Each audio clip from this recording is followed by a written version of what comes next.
आप सभी को मेरा नमस्कार। मेरे पास 2-3 प्रश्न ऐसे लगातार आए हैं जिनके लिए आज हम आपके सम्मुख उपस्थित हैं। पहला तो ये पूछा गया है कि हम जब प्रभु का दर्शन करने जाते हैं या पूजा पाठ करते हैं तब हम दुख क्यों पाते हैं? देखिए, हमारे सुख दुख से परमात्मा को कोई लेना देना नहीं होता है। वो उसके नज़र में सिर्फ हमारे कर्म होते हैं और कर्म के सभी फल बने हुए होते हैं। तभी भगवान श्री कृष्ण ने कहा होगा कि आप सिर्फ कर्म करो, फल की चिंता मत करो, क्योंकि फल तो बन चुके हैं, परिणाम ऑलरेडी बना हुआ है। तुमने एक कदम इधर बढ़ाया तो तुम्हारा ये परिणाम, तुमने एक कदम इधर बढ़ाया तो तुम्हारा वो परिणाम। सही बढ़ाया या गलत बढ़ाया अगर तुम्हें नहीं भी पता है तो भी तुम्हारा परिणाम बन चुका होता है। तो पहली बात है कि उस परिणाम का हम लोग फल पाते हैं। अब अगर हमारे साथ ये है कि हमने अगर ईश्वरीय मर्यादा में कोई कार्य, उनके विरोध में कोई कार्य किया है तो उसकी सज़ा बहुत बड़ी होती है, क्योंकि वो बार बार चेताते हैं, चेतना में लाते हैं, तुम मनुष्य हो, तुम्हें सही और सुंदर कार्य करना है, तुम पशुत्व से ऊपर हो। फिर भी हम मनुष्य कभी न कभी उस पशुता में चले जाते हैं जो पशुओं को भी शोभित नहीं होता। तो इस तरह से जब हमारे कर्म भाव एक्यूमुलेट हो जाते, इकट्ठे हो जाते हैं, तो उनकी सज़ा हमको उस समय मिलती है जब हमको लगता है कि हम तो सही कार्य कर रहे हैं, हमको ये सज़ा क्यों मिली। तो जो प्रारब्ध बना होता है वो कई टुकड़ों से बन के आता है हमारे समक्ष। एक बार एक अच्छा कर्म किया होगा तो एक प्रारब्ध बना होगा, तभी तो कोई दूसरा गलत काम किया होगा तो वो प्रारब्ध बना होगा। तो एक के बाद एक, तो सुख और दुख ये एक के बाद एक इसीलिए आते हैं कि वो प्रारब्ध दर प्रारब्ध वो हमारे समक्ष आता है टाइम टू टाइम, एक इंटरवल के बाद। इसलिए हमें दुख मिलता है जिसको हम कहते हैं कॉज एंड इफ़ेक्ट। हमने कुछ ना कुछ ज़रूर किया है जिसका आज ये इफ़ेक्ट है। हमें अच्छा लगता है या नहीं लगता है। तो जब हम भगवान के सामने जाके बोलते हैं कि ऐसा क्यों है, तो वो क्या जवाब दें, कैसे बताएंगे कि तुम उस चीज़ को नहीं जी पा रहे हो जिसके लिए तुम मेरे पास दर्शन करने आ रहे हो, मेरा चरित्र तुम्हारे पास नहीं जा पा रहा है, मेरा गुण तुम स्वीकार नहीं कर पा रहे हो।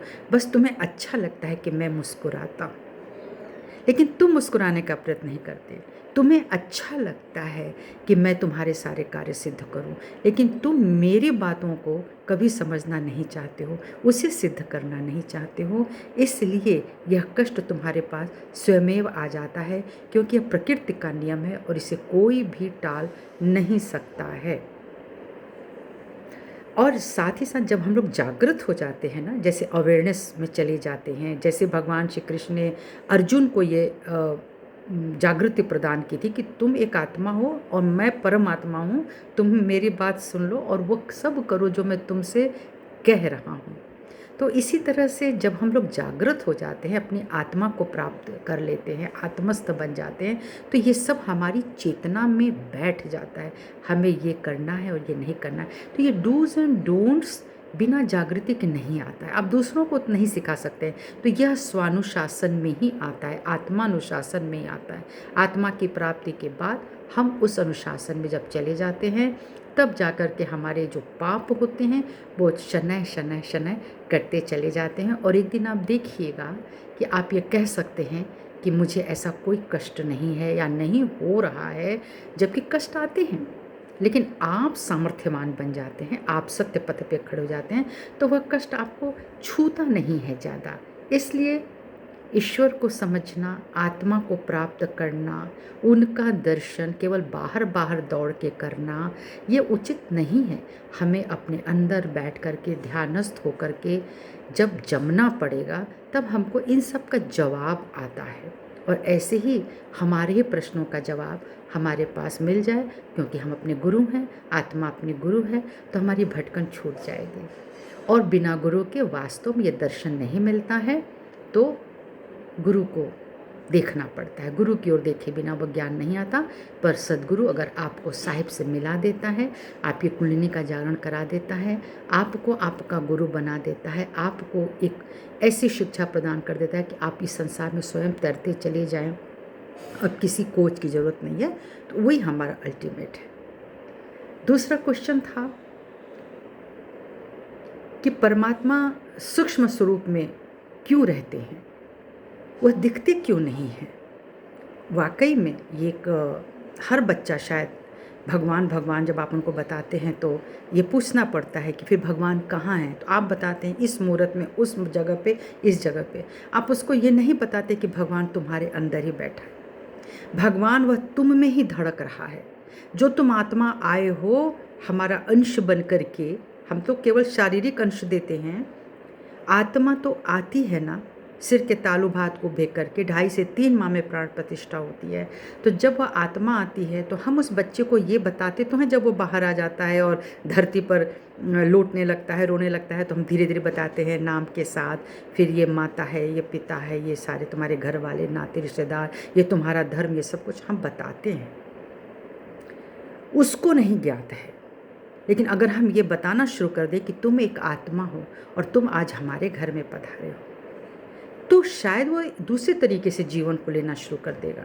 अब जो सुख दुख होगा उसको समझ में आने लगेगा। तो परमात्मा जो है वो मैनिफेस्ट करता है हमारे भीतर स्वयं को। ये ठीक उसी प्रकार का है जैसे आप एक कैंडल ले लें। कैंडल वास्तविक है, उसके इर्द गिर्द आप समतल दर्पण लगाते चले जाएं, ढेरों मिरर लगा दें दोनों लाइन में, तो क्या होता है कि उसकी जो आकृति होती है वह एक दूसरे पर पड़ती हुई जो प्रतिबिंबित होती है, वही प्रतिबिंबित तमाम आत्माएं हैं। परम्यूटेशन कॉम्बिनेशन के साथ जो चीज़ें पैदा हो रही हैं, तमाम गुणों के साथ, माता पिता के जिन्स के साथ, वह आत्मा, वह प्रतिबिंब प्रत्येक शरीर में उतरता है और यह शरीर चलायमान हो जाता है, इसके अंदर स्पंदन आ जाता है।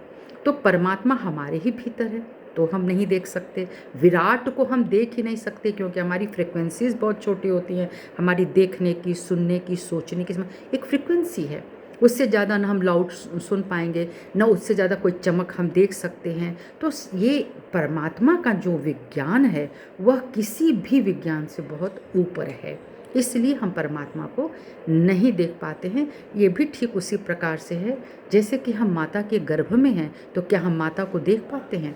जबकि माँ भी है, वह गर्भ में मैं भी हूँ। तो ये विराट एक गर्भ है और हम सब उसके अंदर विचरण कर रहे हैं। हम खाते हैं, पीते हैं, रहते हैं, लेकिन प्रभु को देखने के लिए हमें एक दूसरी ही नज़र चाहिए जिसको हम अंतर्दर्शन करते हैं, और वह भी अंतरात्मा में जाने के बाद ही मिलता है। दूसरा प्रश्न है कि जब परमात्मा सब जगह है तो उसको देखने के लिए हम ऊपर क्यों देखते हैं? हम ये दुआ जब करते हैं तो सामने क्यों नहीं रखते, नीचे ही क्यों नहीं रखते, हम ऊपर क्यों दुआ करते हैं? तो इसके लिए ये उत्तर है कि परमात्मा चैतन्य स्वरूप में है, हर जगह है, कण कण में है, लेकिन वह एक चैतन्य स्वरूप में है। तो उसकी जो हल्कापन है वह धीरे धीरे ऊपर क्यों चला जाता है। जैसे देखिए, पृथ्वी भारी होती है, जल उससे हल्का होता है। आप जब भी कोई जल गिराएंगे तो वह आसमान में नहीं जाएगा, वह अपने ग्रेविटेशनल फोर्स में चला जाता है, वो नीचे धरती पर आ जाता है। लेकिन जब आप अग्नि जलाते हैं तो कहाँ जाता है? वो ऊपर और ऊपर और ऊपर उठता चला जाता है, यानी अग्नि उस जल से हल्का हुआ। अब अग्नि से भी हल्का वायु होता है, तो वायु, तो इस तरह से आकाश, तो सबका जो ऊपर का तत्व है वह है आकाश, वो एथर। तो हम ऊपर देखते हैं कि सबसे हल्का जो है, जो हमें दृश्यमान नहीं है, फिर भी वह है। अग्नि यूं ही दृश्यमान नहीं होती है, फिर भी